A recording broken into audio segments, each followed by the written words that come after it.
Пайғамбарымыз саллаллаху алейхи вассалам Тирмизиде келген хадисте айтады: егер кім Алла тағаладан осы дұғамен жәрдем сұрайтын болса, Алла тағала міндетті түрде оған жауап береді дейді.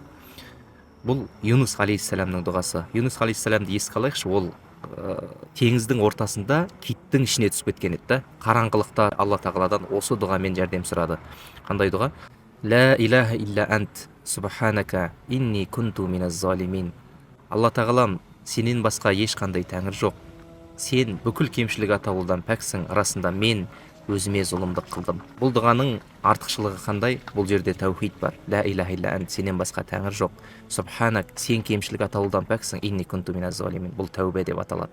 Сол себепті егер сіз қандай да бір қиыншылыққа тап болып қалған болсаңыз, ауруға тап болып қалған болсаңыз, отбасыңыздағы мәселе, финансовый мәселе, немесе шығатын есік таппай тығырыққа тірелген болсаңыз, осы дұғамен Алла тағаладан жәрдем сұраңыз. Юнус алейхиссаламды киттің ішіндегі қараңғылықтан алып шыққан Алла сізге де міндетті түрде жарықтың сәулесін сыйлайтындығы хақ.